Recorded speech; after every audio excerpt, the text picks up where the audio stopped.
മഹാരാഷ്ട്രയിൽ തുടർച്ചയായി പെയ്യുന്ന മഴയിൽ വലഞ്ഞ് മുംബൈ അടക്കമുള്ള നഗരങ്ങൾ.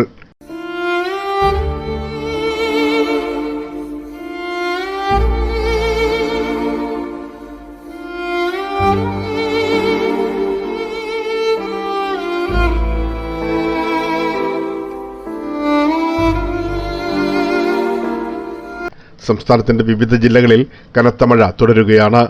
മുംബൈയിൽ 84 മണിക്കൂറിനുള്ളിൽ 500 മില്ലിമീറ്റർ മഴ പെയ്തു. ദുരിതബാധിത പ്രദേശങ്ങളിൽ രക്ഷാപ്രവർത്തകരെ വിന്യസിച്ചിട്ടുണ്ടെന്ന് മുഖ്യമന്ത്രി ദേവേന്ദ്ര ഫഡ്നാവിസ് പറഞ്ഞു. आपण कालपासूनच या संदर्भातली माहिती दिलेली आहे, कारण हा सगळा भाग रेड अलर्ट आहे.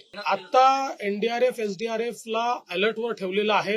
ഉപമുഖ്യമന്ത്രി ഏക്നാഥ് ഷിൻഡെ ദുരിതബാധിത പ്രദേശങ്ങൾ സന്ദർശിച്ചു.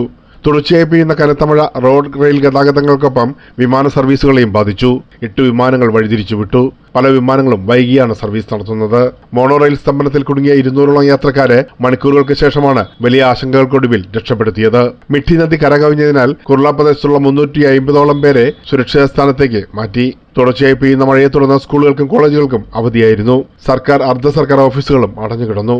മുംബൈയിലേക്കുള്ള ലോക്കൽ ദീർഘദൂര ട്രെയിനുകൾ റദ്ദാക്കി. may have to face few anomalies or delays because of the additional waterlogging. അനാവശ്യമായി പുറത്തിറങ്ങരുതെന്ന് മുംബൈ പോലീസ് നിർദ്ദേശം നൽകി. സ്വകാര്യ സ്ഥാപനങ്ങളോട് വർക്ക് ഫ്രം ഹോം സംവിധാനം തുടരാൻ നിർദ്ദേശമുണ്ട്.